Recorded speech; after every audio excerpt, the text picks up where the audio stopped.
Welcome to this next episode of the Good Bloke, Not Woke podcast, where we discover and explore confident masculinity from many different perspectives. Last episode, I interviewed Claire Davis out of the UK, and I got to admit, I couldn't wait to then interview her husband, James Davis, because together in partnership, they formed the Midlife Mentors. And James doing incredible work, and I really wanted to talk to him. So a bit of a rundown on who James is. So James is a coaching psychologist, men's health advocate, and one half of the husband and wife team. Multi-award winning wellness brands like 38 Degrees North and the Midlife Mentors. They're really both highly regarded mentors. James is also author of the Midlife Male Handbook, a man's guide to thriving through Andropause. He's a public speaker and features regularly in the national press in the UK. So they together host a highly successful podcast, the Midlife Mentors, which is in the top 1.5% of global podcast charts. So that's pretty impressive given the number of podcasts there are. And I know how difficult it is to really build an audience given the amount of competition out there in the podcasting world. And their aim is to lift the lid on how to thrive over 40 in body, mind and soul.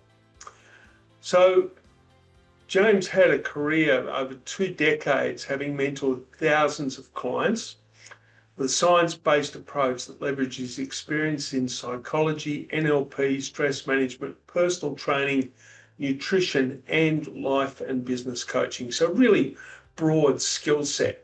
He's also a hormone specialist and a Level One Menopause Practitioner certified by the International Menopause Society. He's also an associate member of the International Society for Coaching Psychologists. So he's no slouch.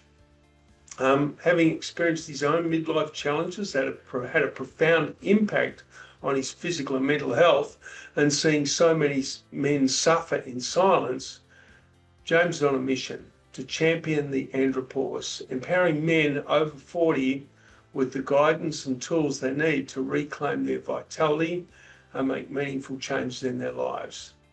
He's well known for his work with corporates such as KPMG, Citibank, Google, Shell, and Cisco, where he provides relatable, engaging workshops and programs for individuals and multi-generational teams. Topics range from managing stress and burnout through to fostering menopause allyship and andropause awareness. So I think you're going to enjoy this conversation. So James Davis, welcome to the Good Bloke, Not Woke podcast. How are you doing? I'm good, thanks, John. How are you doing? Yeah, very, very good. So my listeners will know that I interviewed Claire last week, your wife, who I met a few days before we did the podcast, and she just said to me, "You've got to talk to James. He's got some really cool stuff to say about all this." So here we are. It's the first time we've met. I know. It's the first time we met. I mean, I've got to say a big thanks to Claire. She's an amazing PR for me. Well, yeah, she's an amazing lady. She's good, and she's really courageous. I really love the way she just steps up and says what she believes. Absolutely, absolutely. So tell us a bit about your work. I mean, it's a really interesting area. It's this male andropause. I mean, there's a lot of men. Like I'm 65, right? So I've got a lot of friends who are in their 60s and 50s, and this is an area that I know nobody talks about it because I didn't talk about it. In fact, I think I sailed through it and didn't notice it, but maybe I did. You probably did. This is the interesting thing with andropause. So, we know there's a lot more awareness around menopause now. And I think the main difference between them, there's lots of differences between menopause and andropause, and we shouldn't conflate them. But menopause happens in a relatively narrow window of time for the female, so the symptoms are quite pronounced for a lot of women. Whereas andropause is basically age-related testosterone decline. So as men, our testosterone peaks in our 20s, then it will decline 1 to 3% per year, which doesn't sound a lot, but by the time we're in our 50s, it could be 50 to 30% lower than it was. So then we can start to notice some of the effects, which is why it's a little bit more insidious. We could put it down to I'm just tired, I'm stressed, I've just had a long day. You know, these things we keep kind of knocking it down the track and not actually ever really think about what the underlying causes could be, or think, oh, you know, well, what are my testosterone levels like? Could that be an issue for me? So I kind of became aware of this through the work I was doing myself with male clients, and then also going into organizations and talking about it. So I'm a kind of multidisciplinary approach that I have. I'm a coaching psychologist, so I've got a background in psychology, but because I believe in a holistic approach, I also a qualified PT. I've got qualifications in NLP, nutrition, and I'm also a menopause practitioner. So in the last few years, I've been doing a lot of menopause work in the workplace, and that kind of led me into this. People are like, whoa, is there anything that happens to guys? I'm like, well, actually, there is. And I started doing more and more work. And interestingly, I had my own kind of dip in my late 40s of just kind of hitting a slump. And I thought, oh, this is really interesting. You know, the stuff that I talk about, I'm experiencing. And I was actually running a program for a city firm, and someone asked me at the end of it, they're like, oh, this has been really great, but where's all this information in one place? Is there like one book? I was like, ah, you know what? There isn't. And I've been thinking about it for a while. And that was kind of really my spur. And it took me 3 years to actually get it down and get it out there. But I finally did it because I looked and there were no books really talking about the male experience of midlife and what's going on, not just hormonally, but the kind of like psychological levers that are being pulled as well, and how that affects Yeah, us, you know, physically, emotionally, and all the rest of it. yeah, wow, it's so interesting. So what do you think would be the major things that men would notice as their testosterone declines? You know, it's yeah, because as you may know, I worked in high performance roles in professional football for a long time, and I worked in health clubs, and I knew guys who used to inject extra testosterone, and I saw what it did to them, you know. Yeah, Um, yeah. but yeah, so as it starts to decline, because I'm probably going to be listening with great interest as you Mm. outline these things, you know. Yeah, so as it starts to decline, as I say, it can be quite difficult to spot because it is this gradual decline. But at some point, you might just start noticing, like, oh, you know what? It's not just a couple of days here and there. For the past few weeks, I've just got less energy, less motivation. Hmm. I would say like losing your mojo, right? You kind of lose interest in things. Libido can be an indicator, but I think there's a big myth around, you know, testosterone. You know, I have guys saying, well, you know, I can still get it up, so mine's all right. It's like, well, no, that's only one factor. So things like erectile dysfunction, libido fluctuations or dropping away, that could be something. Physically, we'll start to lose strength, our energy levels will dip, we'll start to lay down more body fat. I think psychologically, we can start to have more negative thought patterns, low level anxiety, low level depression. And then, of course, you know, we're talking about changes to brain chemistry that are being driven by these hormonal changes. But then, you know, what we're actually then potentially piling more psychological pressure on. You know, if you are a high performer, let's say, and you're, you know, owning the corporate boardroom, but then you're just finding it really hard to focus. You're kind of not feeling as sure in your plans. You're not confident. You're starting to feel distance from your partner because you know you know your libido's not functioning as you want it to be. Then of course you're going to start to experience psychological pressures, and it feeds into the whole thing for men of self-identity, because we tend to identify very strongly, I think, with two things: our physicality and our careers, and they become almost labels for us. So when Yeah, those start to be affected, it can have quite a deep effect. yeah, wow. I mean, I'm hearing it. It's like it's so interesting because you know, if I take myself as a case study, right? Yeah, I've trained all my life. You know, physical training's just been part of my life. But in recent years, it's been such hard work to keep the motivation, to keep it going. I love it. Once I'm out there and I'm doing it, it's great. But getting myself out the door to go and do it, it's getting more and more difficult. And the other thing that is really interesting, like as a young guy in my 20s and stuff, like I was always like 3% body fat. You know, I was hard, I was lean. And in my older years, it's a fight to keep the belly fat off, you know? Mm, And it's like, you go, damn, you know, like I'm eating so damn well and yeah. training but it's just a constant struggle to keep it off, and you feel like you're fighting a losing battle, you know. And until very, very recently, I hadn't even considered testosterone, you know? Mm, yeah. Well, there's a few factors coming into play, right? So there's the obvious one, as we age, we naturally lose muscle mass. So, unless we are training to maintain it, muscle's metabolically active. So if we're losing some of that muscle, our metabolism starts to slow. So we've got slow Mm, metabolism, but probably not adjusting our eating patterns to cater for that. So we start to put on more body fat. At the same time, as we age, we become more insulin resistant. So effectively, we're not processing food as efficiently for energy. mm, Also, there's research that suggests our gut just kind of ages, right? So if the 20-year-old you ate a 500-gram prime steak and the 60-year-old at that same steak, the 20-year-old is going to extract much more protein and nutrients from it than the mm, 60-year-old simply because your gut's working more effectively. So all these things are into play as yeah, well, right? But then we have testosterone laid over the top. And of course, yeah. if it's starting to go down, we can feel sluggish. It does have a role to play in helping, maintain muscle mass and manage body fat levels to a lower level. Yeah, so interesting. And what about mood? You talked a little Mm. bit before about that, and I see a lot of the guys who I connect with and do work with. You notice a change in them. There's a sort of that spark that used to be there in them's not there anymore, and even some of them I can find, you notice cynicism creeping into their space, Interesting, Yeah, just subtle changes. yeah. Again, I think it's multi-layers, right? So on the hormonal axis, we know testosterone plays a role in confidence, right? Think about Mm, like, yeah, he's like, oh yeah, he's got too much testosterone, like, ugh. No. So it does play a role. So when levels are low, we can become less confident. We yeah. can get anxious, become more anxious. Um, so then we can start to slip into more negative thought patterns, right? So there's lower confidence, increased anxiety, then we start to slip into negative thought patterns. At the same time, because of our life experience, we might have started to be more cynical about the world, right? Mm, And also, from an evolutionary perspective, human beings are hardwired to look for the negatives in any situation. It's how we survived. It's like, what's going wrong here that I can avoid and survive, yeah.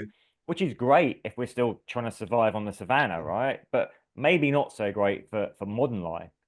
And I think as we get old, there's lots of research supporting this. We tend to become more and more risk averse. We start to think Mm, about all we've got to lose. And I say when we're young, we play to win. And when we're older, we play not to lose. And it's a big shift in mindset. So, yeah, well, all these factors come into play and that can really beat people down. The other thing I find when I work with clients is there's a whole question of identity in terms of, oh, I was really clear where I thought I'd be at this point in my life. And there's like two sides to the coin. There's people who have got there and they're like, but now I'm here and I got everything that I thought I wanted. Actually, it's not really what I wanted. And what have I wasted trying to get to this point? On the flip side, there are those that just thought, I thought I'd be much further ahead, that things would be so different. And in both those cases, the result can be the same. It's kind of like, well, I just get a bit disillusioned with life in general. I feel a bit yeah. unfulfilled. And where do I go from here? Yeah, isn't that an interesting one? I think I was really, really lucky. I just had when I was 17, I was at school. I just had this moment, like a really random sliding door moment where I chose a different career path to what I thought I was going to go down. And it's been the most rewarding, fulfilling, exciting career that just keeps unfolding in front of me. And I don't know whether it was providence or magic or whatever, but it was just a really interesting moment. But then I look at men who, when I was at school with him, they went down this path of, oh, well, I'm good at this, I might as well do this. Mm. And then they went down the path of working and growing and saving their money and the suburban lifestyle and all that sort of thing. And they get to retirement. And it's like the only thing they've got in their life now is golf, you know? Yeah. And, and it's like, saying, "Come on, guys, you're too young to give up. The world needs your wisdom and your care now. What excites you that you can sink your teeth into because you don't need to worry about money anymore." And I feel like we're letting men down because we're not putting that in front of them as an option to. dive into something else. Yeah, I mean, I think that's really correct. I mean, again, I really geeked out on all the research, and some of the startling stuff I found was like, yeah, men just tend to isolate more and more as they get older. So we're Yeah, less good than women at forming and maintaining social networks anyway, right? yeah, And when we do, they tend to be based around our work.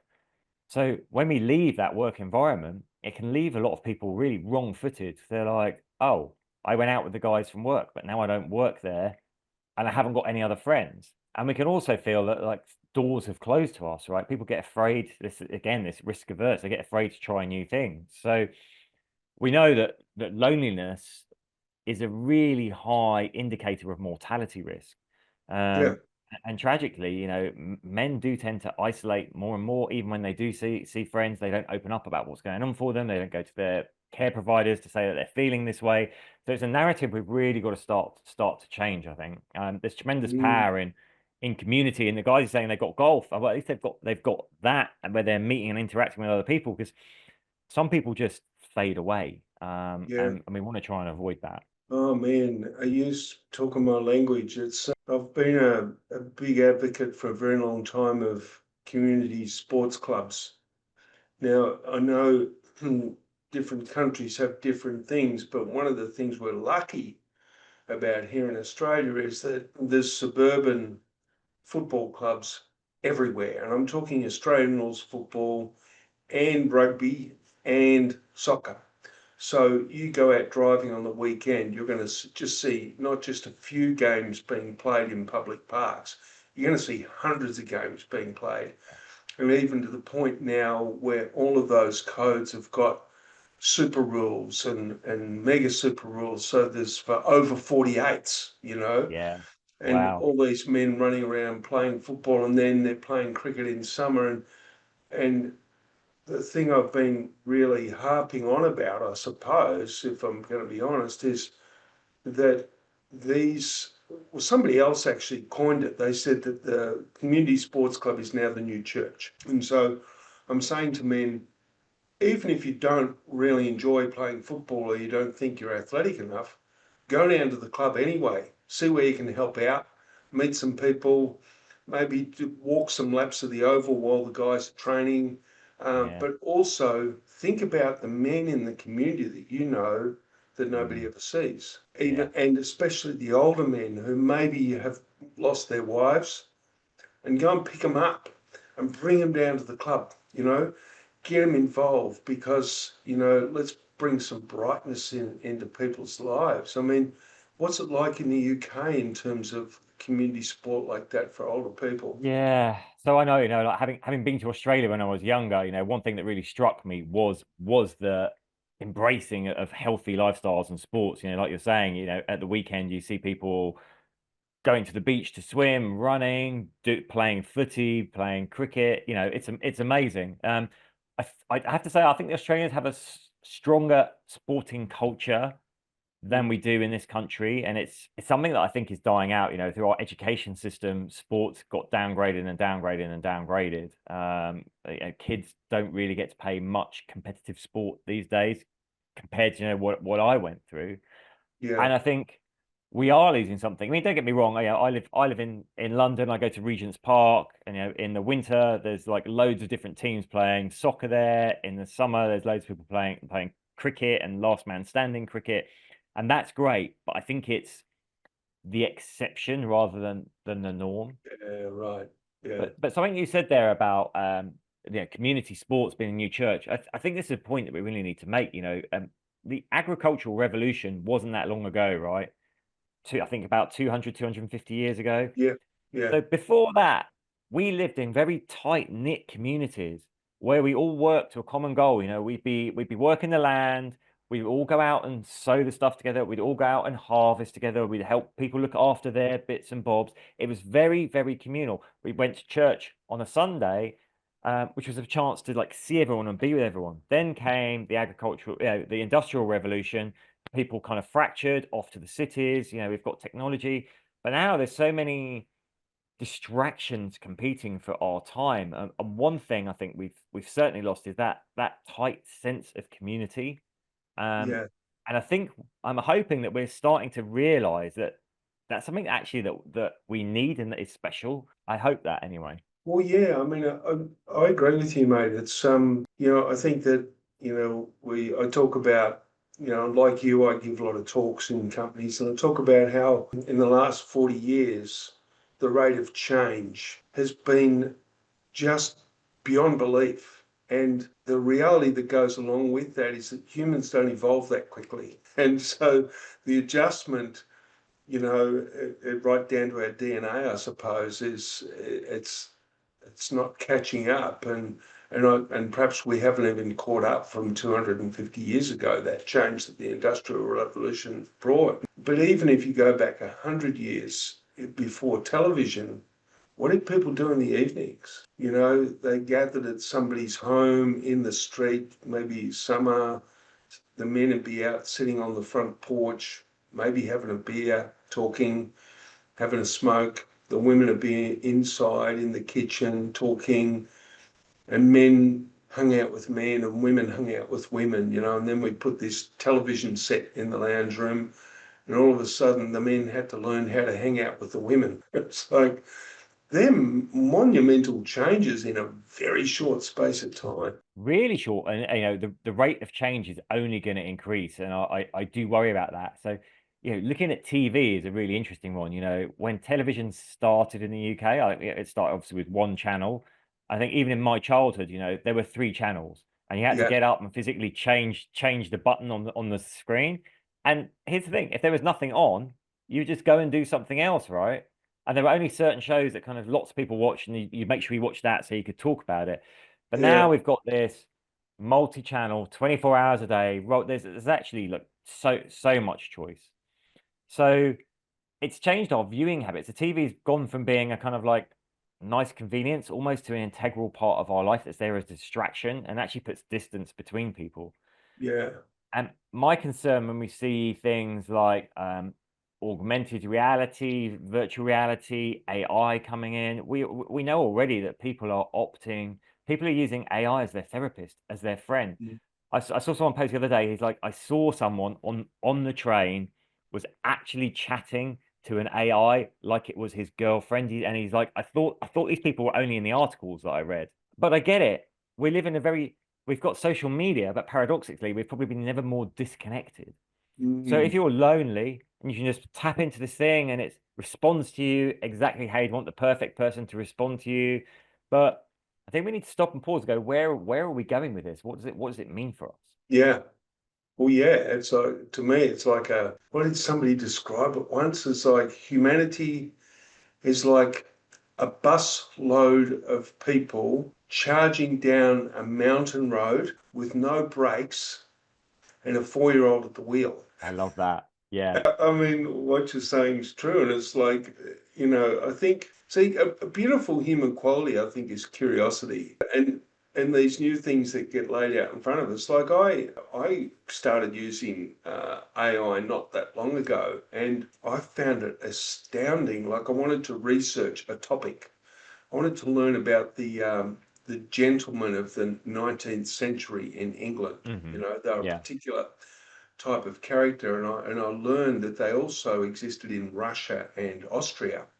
Yeah. And man, did I have this in-depth conversation with ChatGPT that went for about 3 hours, and the questions and then the prompts that came back to deepen my questions. And Mhm. man, what a learning I had in that period of time. And I can imagine people getting lost in that. Yeah. Yeah. It's so how do we sort of perhaps put the brakes on a little bit Mm. and stop for a moment and even just contemplate what we're doing as opposed to just being on that bus and rolling down that hill Yeah. and not questioning anything. It's a great question. And I think to some extent the genie's already out the bottle, right? Like the AI is there. It is incredible. You can use it to research anything to help you with any task, and it's only going to get faster and better. I Mm, think it's going to come down to taking responsibility and having discipline. yeah. So going, okay, I want to research this thing. I'm going to sit down for this amount of time. This is what I'm going to get for it. If it throws yourself, great. But then going, okay, now I'm off it. It's not, oh, I'm a bit bored at the moment. Let me have a chat with my AI companion, and because that way, uh, yeah, the bus is falling off the side of the mountain, quite frankly. Yeah. And I worry about it. We hear stories about younger men feeling that they're kind of excluded from society, and we have this new, kind of extreme incel thing where they think, well, I'm not attractive to women, so therefore I'll just hate them, and they spend their time in video games. And if we look slightly ahead, and this isn't science fiction, to where, you could put a headset on and you're in a virtual world where you're like a Playboy king, and there's women in inverted commas, and they obey your every command and stuff. Like, why would you come out of that world to be in the real world? So we have to start giving reasons for people to come to the real world. I think that Mm, starts with community, and starting to give men an idea that they need to be responsible and they need to be disciplined in life. mm. So interesting, that one, isn't it? And I suppose I'll keep going back to, there's a couple of things I use to ground myself in helping me find the direction that I can use to help people. One of those is I have a hard forged belief that humanity is evolving in a good direction, but it isn't linear, and it's often cumbersome, and sometimes it looks weird, you know? So whatever these things are that are popping up that I could get cynical about or go doom and gloom, I just think, okay, well, this is part of the evolvement. Where are we going to take this? What's the forward movement here? Because there is forward movement. Um, that's one. And then the second thing is I go back to Maslow's hierarchy of needs and what human beings really, really need as opposed to what they want.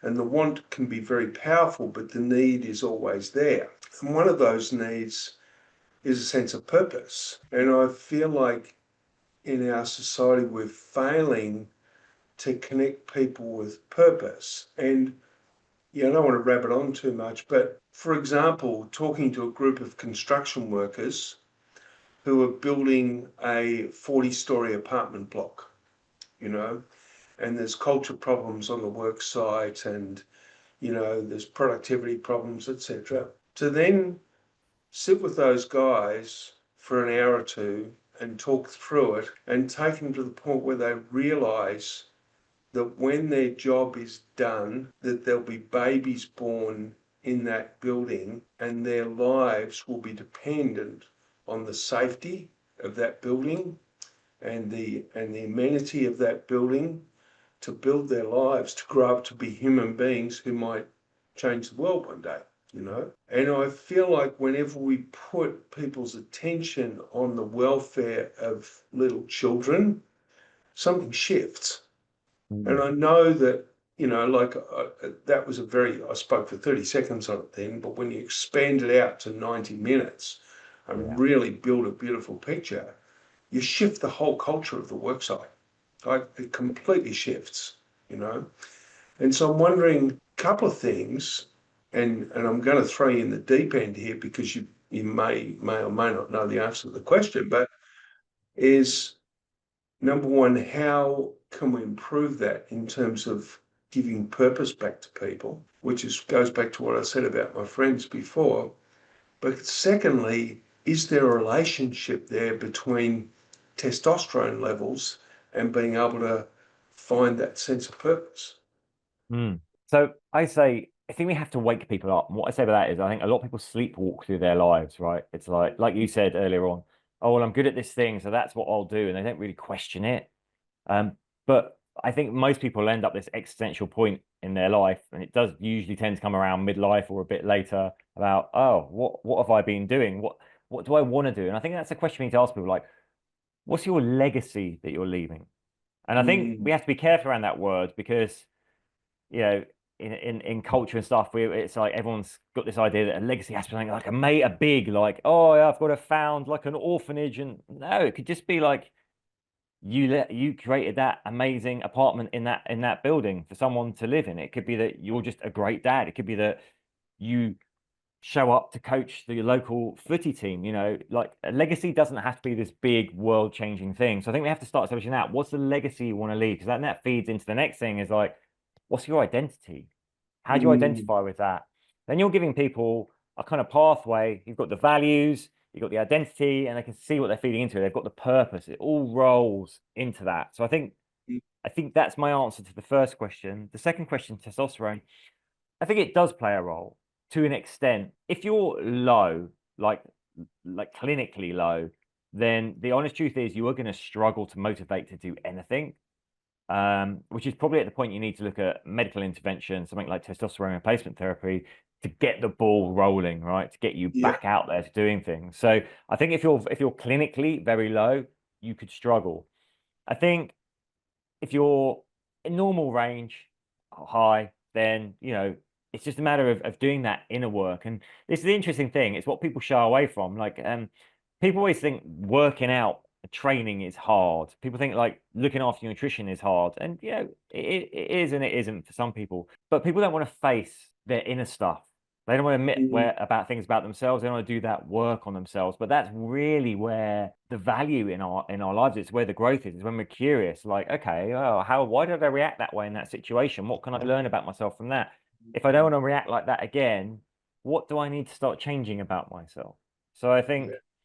yeah, I hope that answered the question. It was a bit rambling there. No, I reckon it's really good because it opens up another area that I'm really interested in. Because one of the, I suppose, the definition I have for confident masculinity is the development of a robust moral compass and then having the courage to live by it, you Yeah, know?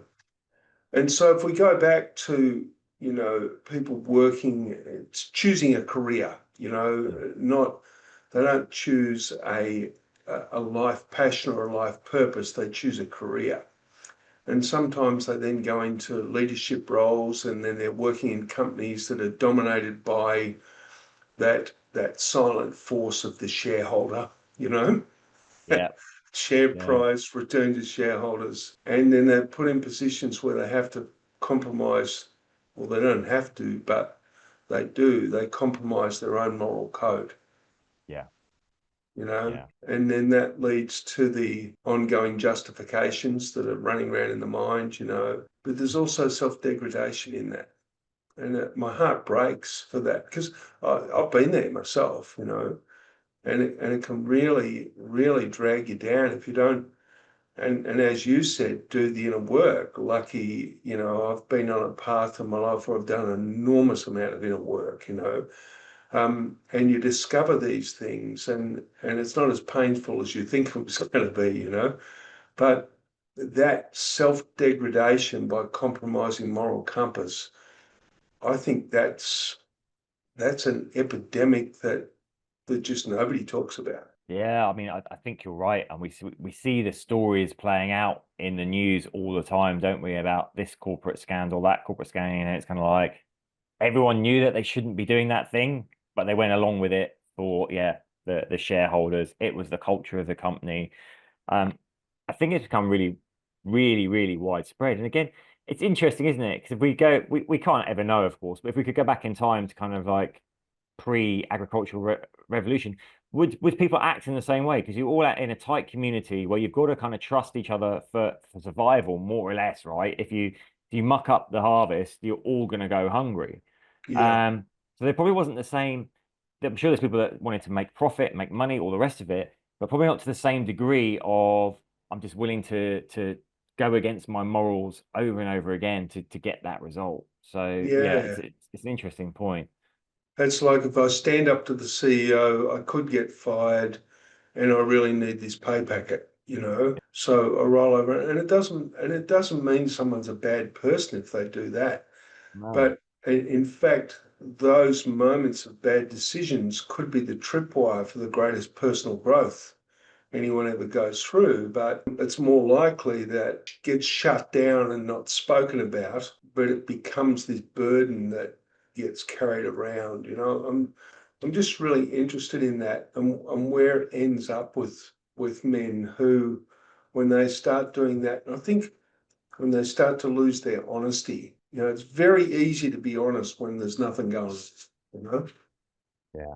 But Yeah. then to fess up and say, to look your wife in the eye, say, I really fucked up today. Like, I did something that I would never want any of my kids to do, and I don't know what to do about it, you know. So that's a line that many don't cross, I guess. Yeah. I think so. Someone once said to me is like, if always live your life as if you've got a film crew following you around and they're filming every moment. So is there anything you don't want on film played out to everyone else? Don't do it. Yeah, yeah. But I think it's a good thing to try and remember in the moment, but it's easier said than done sometimes. Well, it is, and so I mean, my attention goes straight back to 1999. I was working in a professional AFL football club, and I was actually assistant head of conditioning programs. And the guy that was head of conditioning programs was 8 years younger than me, and he was one of my former students. Brilliant young guy, very smart, and it was such a pleasure to go from mentor to assistant. It's Yeah. just really cool. And the coaching staff, there was some real challenges amongst the coaching staff. And I just said to him one day, you're the career conditioning coach. I'm not. So you can play good cop. I'm going to play bad cop because we're going to help these guys. We're not Mm. helping them if we roll over all the time, you know. And Yeah. so we're going to call it out, and I'm going to give you the confidence to call it out if needs be. And so we worked really well together like that, and we tried to help these coaches stay aligned with the mission of the football club as opposed to their own self-interest. Because it was a Right. difficult year, and I got fired at the end of the year. And it was so interesting, and all the coaches got fired, but the conditioning guy, he stayed in place. Mm. But he carried that forward with the next coach administration, and they started to get some success. But I used to talk to him about it, and he would say that, all the guys that this new coaches have got around him, they're all yes men. And he Right. said, I can't play that game. And so he was the one who would speak up for what he felt in the meetings. And he said, I have to do that because I'm a servant of the club. I'm not a servant of somebody's ego. And I got to help this guy be successful by challenging him. And because I really want him to be successful. And the coach fired him at the end of the year, and he said, "Why are you firing me?" He said, "Because I just don't think you've been supportive enough." Whereas he was actually the only one who was being supportive. And so there's that really interesting interplay there where men who really care, who are having the courage to speak up for somebody's betterment, but that person hasn't got the awareness to realize what it is, and they take it as an attack. Yeah. Yeah. I think that's all too common. And you do see it in organizations. You get this kind of groupthink culture where the person or people at the top starts to surround themselves with people that are just like them as well. So that Mm, they have this yes culture. And then you see like terrible decisions being made because you start to lose the checks and balances. And listen, no one wants someone that's like disruptive for the sake of being disruptive all the time. But when no, you're just drowning out any criticism, that's never a good place, And I'm always thinking, if one person said something to you, then you can kind of think about it. If two people say the same thing to you about you, you're like, okay, well, there's something there that I need to look at. yeah, yeah, it's so interesting. But we don't have that culture of personal growth, and No.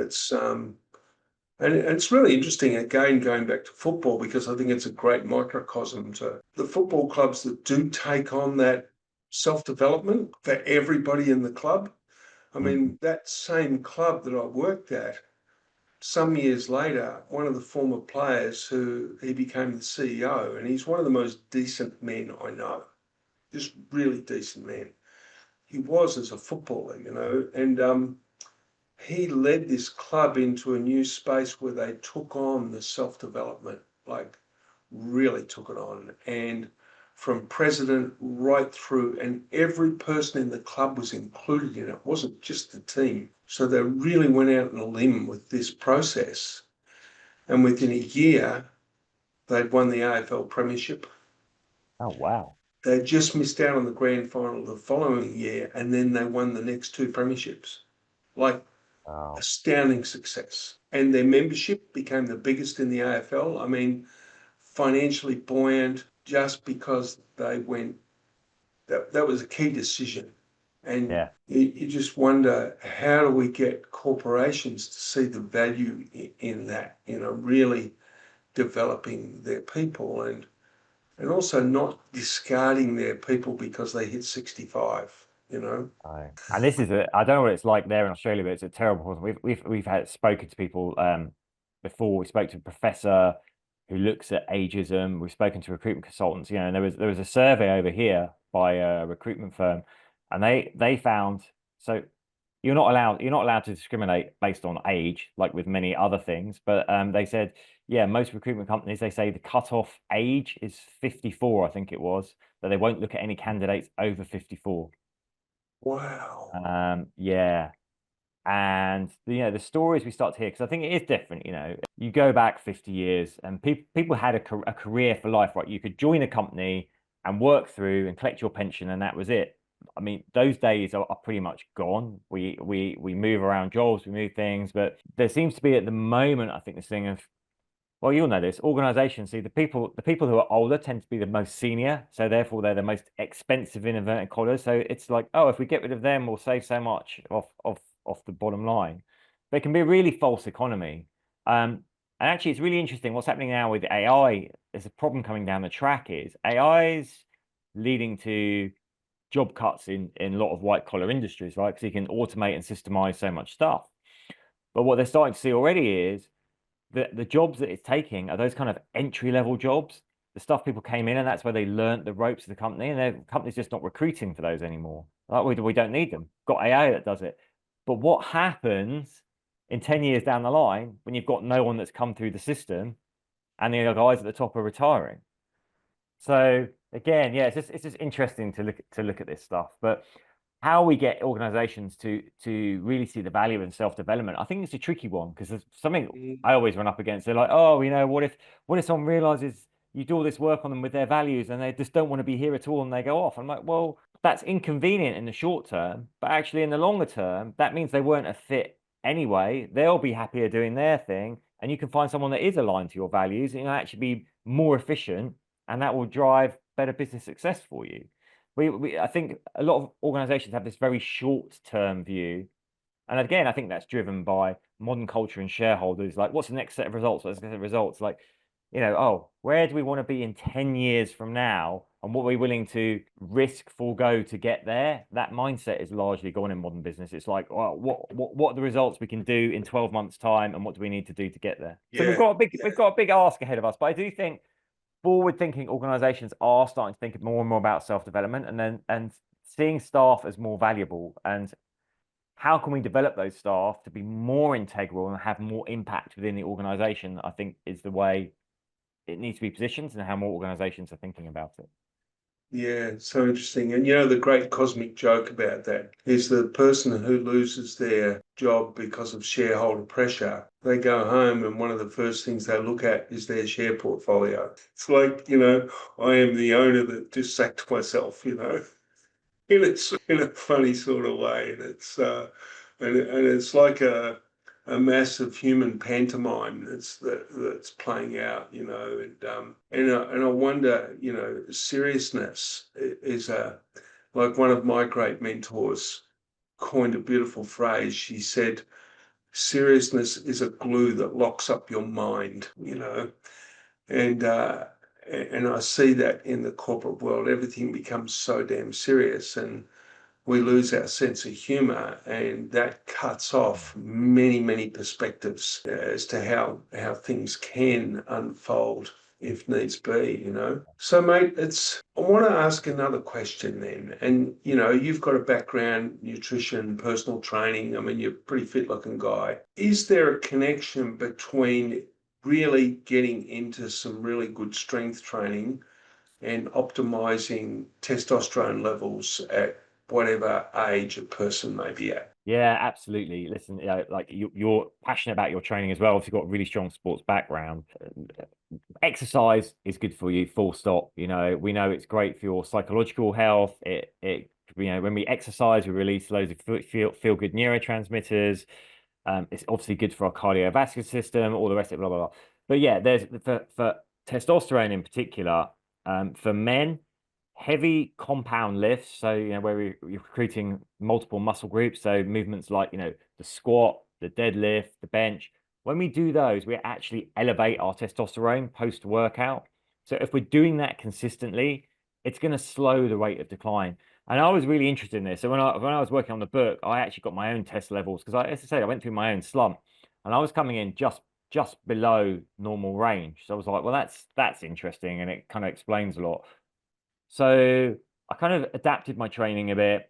I just made sure I cleaned up my diet. So the other thing we want to be sure we're doing is eliminating sugars as much as we can from our diet, and processed food and ultra processed foods. They play havoc with our endocrine systems, our hormone system. So clean up your diet, go for whole foods, lots of vegetables, lots of lean proteins. I was making sure I was getting enough sleep, enough recovery. And short story is I got my levels tested again a few months later, and I'd come up to like low, middle, kept at it, and then I came up. So in all, I increased my testosterone 50% over about 6 or 7 months just by doing the lifestyle stuff. So someone like yourself that's consistently trained is probably going to be really good, right? But at the same Mm. time, if you're a guy and you're listening to this and you're like, oh, I'm recognizing some of those symptoms, but I also recognize that I'm really sedentary. I don't exercise at all, and my diet's really bad. You know what? If you make some small changes like exercising, you'll probably see a big change because your body's not used to it. So be like, well, hey, let's go. Yeah, yeah, it's so interesting, isn't it? It's like, and I think there's a connection here too, because we look at our behaviors as men from when we're young boys through teenagers, through our 20s, 30s, and so on. It's like when we're kids, we would eat ice cream at every meal if we were allowed to, you know? And even when we're teenagers, and then when we're 20s, we want to hamburgers and we want to, drink as much beer as we can. And there's all that sort of, and our body can cope with all of that. But there's lots of other behaviors that we would do in those age groups that as older men we wouldn't do anymore, because we've learned and we've got wisdom. But I still think there's a lot of men who are out there who haven't gained wisdom-born discipline over culinary habits. Yeah, So they're still eating like a little kid. They're yeah, still eating like a teenager and thinking they can get away with it. Whereas there's no mature decisions in that. Now, I've been like you. I mean, I've been a vegetarian since I was 21, and wow, I got sugar out of my diet years ago, and it's yeah, very rare that we have any sugar. And my wife's great in that space as well. And we make a lot of fermented foods and eat all that sort of stuff and stay really, really healthy. But I look around me and I notice, I see 60-year-old men eating a bag of crisps and that sort of stuff, which is just something that I look at and go, no, I'm not going to do that. And yeah, sure, they yeah. might taste yummy, but there's this discernment over action. And I wonder where that part's missing, and even to the point Mm, of, drinking too much alcohol. Like when we went mm, through lockdown here, we were in lockdown for a long time. It was very easy to drink and yeah, drink too much. yeah. But, now I'm in a place where the only time I have a drink is I'll have a beer or a scotch with my wife's father because he really likes that. But I don't need it the rest of the time. So these decisions, it's like you must see it a lot with men who are just refusing to make those decisions. Yeah. I do sadly, and it does come down to something that's both hard and easy, right? And it's one word, and it's discipline. And it's having that ability to kind of play it forward. It's like, so it's that delaying gratification. There's an experiment I love, right, that they did with kids. So they got kids and put them in a room with like a big plate of cookies. I said, you can't eat any cookies. And the upshot of it was the kids that could delay gratification the longest, they followed them like over years and years. became way more successful in life than the kids that, like, as soon as the adult was out the door, they were shoveling the cookies in. So there is from that experiment a link there between having the ability or the discipline to delay gratification that can lead to you having success, because you're actually playing it forward. And I think, I don't want to make excuses for people, but we live in a really poor food environment now, right? It's Mm, it's really easy, if you're in a town or a city, you can order, like, I don't know, 20 different types of food on your phone, and it's there in like 15 minutes. So, oh, you want a burger? Right, it's there. You want some ice cream? Boom, it's there. When you walk down the street, there's all these options. So we live in a really poor food environment. But again, we need to take ownership of that. We can't just go, oh, boo-hoo, poor me, there's lots of food around. It's like, okay, like you're saying, I get that. I would happily eat ice cream every day. But I mm, know that that's not going to get the results that I want down the line. So it's like, oh, I can wait till like next weekend. I can have an ice cream and enjoy it because it's like one at the weekend rather than. But how we instill that, it's a real challenge. Normally it takes something drastic in someone's life, like a health scare for themselves or for a loved one. They're like, oh, wow. But of course, now we've got things like the skinny jab coming in as well. And I've got very mixed feelings about that. I don't know how it is in Australia, but anecdotally here in the UK, its use is becoming really, really widespread. And listen, I get it. For mm, people who are clinically obese, which is what it was designed for, and people with diabetes, great, it's life changing. But it's people who are just like, a few pounds overweight, and they're getting it off the black market, off the internet, they're jabbing it, and they're losing loads of weight really fast because your appetite is gone. But particularly if you're midlife or older, at least 40% of that weight loss is muscle and bone.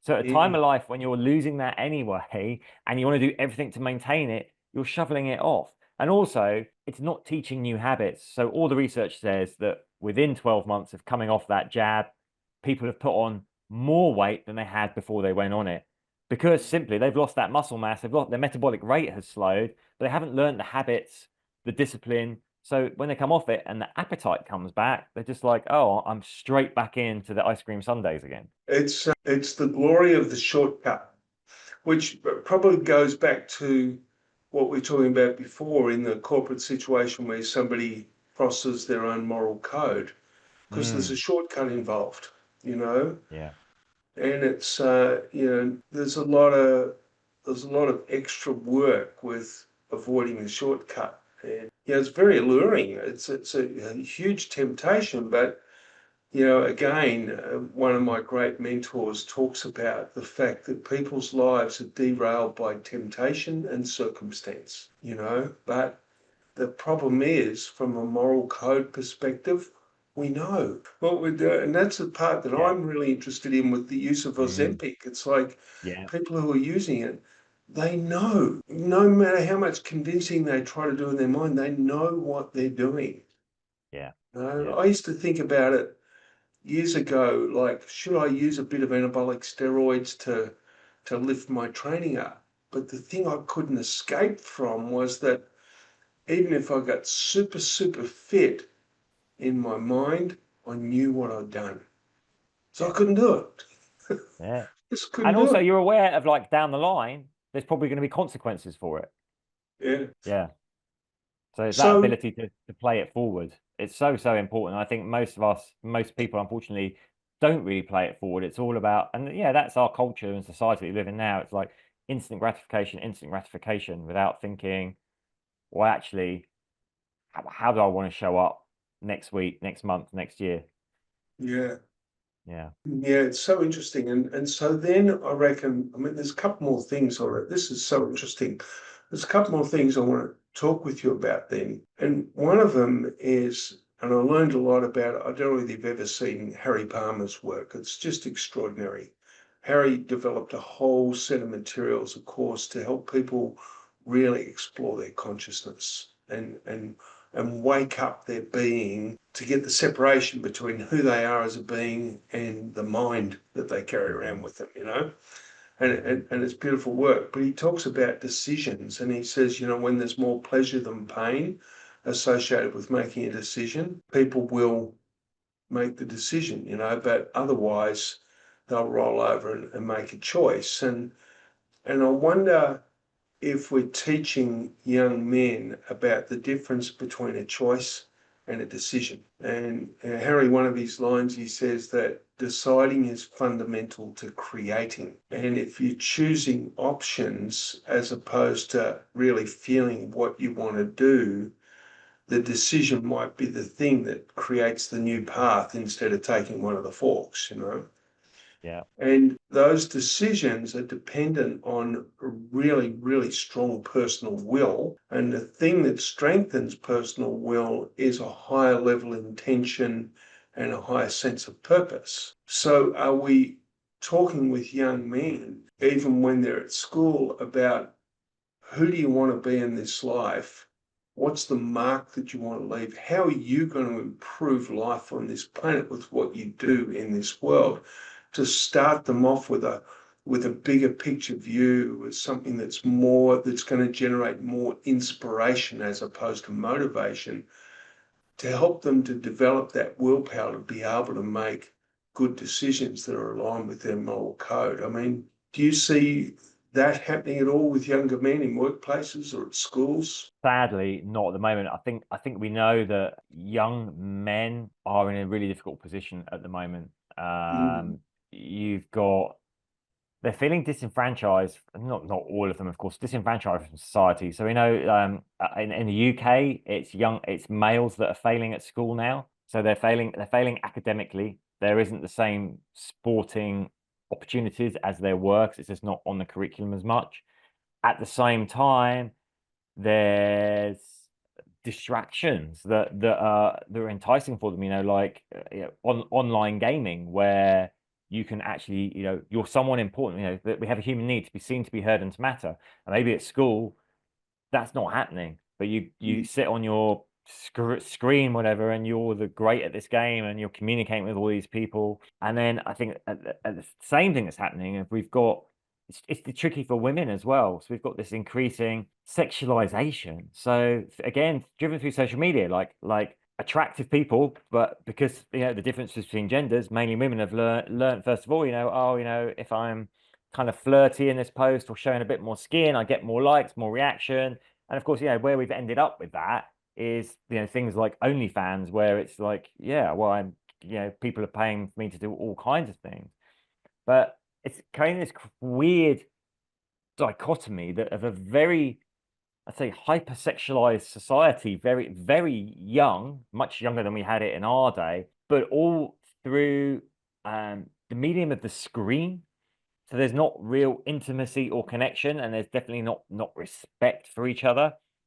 And mm, it's almost, yeah, this uncomfortable relationship. And how we unwind that, I think it comes back to giving guys like how do you want to show up in the world? What are your values? What's your purpose? What's your mission you're going to go out and do? And what are the decisions you're going to make? Are you going to get home and get your phone out and get on OnlyFans, or are you going to do something constructive? Are you going to go and kick a footy around with your mates for a couple of mm. hours, right? So yeah, we've got big challenges ahead, but like you, I am optimistic always about the evolution of the human race. Yeah, yeah, it's so cool. And it's never too late to embrace a growth mindset. It's never, No. never too late. And sometimes I think it happens with men when they become dads or even when they become Mm. granddads. But my other question I wanted to float by you then is, say you've got a 55-year-old man and he's at that struggle point in his life, and his motivation's low, and he's perhaps not training, and he's struggling with his sense of self, and maybe his libido's dropped off, and maybe his wife has come through menopause and her libido's kicked up again. Is it safe for a man to get some guidance to use something like a testosterone patch or some sort of testosterone supplementation? Because there's lots of different viewpoints on that.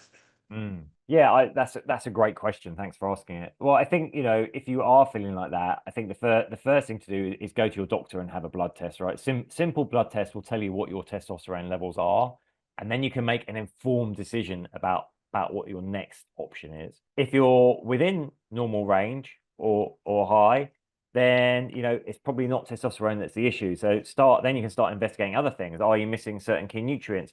Have you just got disconnected from your values in life? Do you need to look at your values again? Do you need a purpose in your mission? All that kind of stuff. Yeah. If your testosterone is low, that's a different situation. And I always say if it is low, do the lifestyle stuff first, because you're forming a really great foundation for general health anyway. Mm. And if you can raise it naturally, that's going to be better than introducing an exogenous hormone. So I'll explain this. So HRT is really widespread for women now, but their situation is slightly different. So for men, there's a few considerations. If we introduce exogenous testosterone, we actually shut our own production down. So number one, if you're planning still on having kids, there are things you can do around the fertility, but it's probably not going to be an option. It's contraindicated for certain health conditions, particularly like prostate issues. So again, you want to check that with your GP. But for me, the biggest thing is like once you commit to it, it is a lifelong commitment. You're going to be like putting that patch on, injecting yourself for the rest of your life. Because if you stop, your own production is shut down, it's going to plummet again. So that's the really big thing to consider, and why it is so important to look at the lifestyle options first. Yeah, wow. That's great advice, because it's like I've never heard that, you know. Mm. And I'm sure that will be a sort of bit of a wake-up call to a lot of the men who are tuning in here. And so then, I don't know, you may or may not have heard, but like in terms of herbal supplements that Mm. help increase testosterone, like Tonkat Ali, for example, Yeah. the worst tasting thing on the planet. But is there any others? And have you sort of done any exploration into those? Yeah. I've looked at these. So I'd say the first thing is look at your vitamins and minerals first, your micronutrients, because often, in an ideal world, we've got a rainbow of natural food on our plate at every meal, but most of us don't live like that. So the key vitamins and minerals for your hormone pathways, vitamin C, vitamin D3, zinc, and magnesium. They're particularly important for Yeah, testosterone. And you also want to make sure you've got omega-3s in there as well, which is also good for metabolism. So yeah, start supplementing with those. That's really inexpensive, right? The stuff you're talking about, a family of things called adaptogens, which means they're herbal.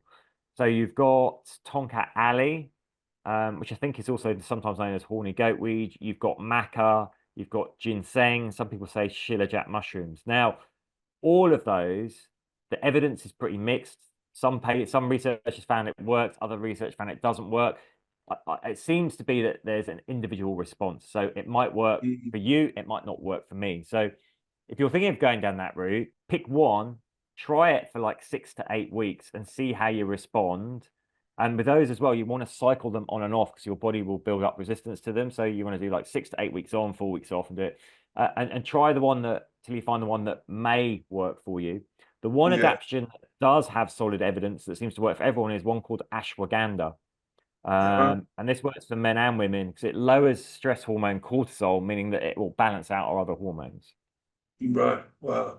Yeah. That's great advice. It's yeah, because I'm sure there'll be a lot of men listening to this who they've got those questions, and maybe Yeah. we've given some answers today. So, I hope so. mate, can you believe we've been going for like an hour and 10 minutes or so? And It's flown by. John, I've loved this chat. yeah, it's been so interesting, and you've brought so much richness to the to my consciousness. So it's damn good. So thank you so much. A question I ask everybody at the end of the podcast is, who was a somebody in your life when you're growing up that you looked to and you went, wow, that's a quality human being. I feel an inspiration to try to be like that. Wow, that's a great question. I mean, I would have to think about that, but so someone that inspires me. I had quite an interesting childhood, and a lot of lack of belief in my own abilities. But I had one teacher who really had my back and kept believing in me. And I'm still in touch with him now, actually, which is lovely. So I think I'm only later in life realizing what a big influence he had in terms of having someone in an authority position that showed that they believed in me. Yeah, So I'd wow. say him. The power of school teachers. Yeah. You know, I'd love to shake some of them and say, come on, you can change the world here, you know, with your kindness and your care. So thank you for sharing that. That's really cool. So, mate, I'd love to stay in touch and keep our conversations going because, you know, there's a lot of, I'm really interested in your work, and I think that you and I could probably sit for hours over coffee and really solve a lot of the world's problems. Definitely, John. I'd love to. Let's definitely stay in touch. And thank you so much for having me on. I really, really appreciate it. Really, really good. Thank you, mate. And thank you to all my listeners. And please remember, when you're out there in the world, be that adult that you needed when you were a little kid and you were scared or you were frightened or you didn't know what to do, you know, and you needed support. It's so important that as adults that we be that person. So thanks everyone for tuning in, and please don't forget to hit that like button, and please share this around with people you feel might be interested.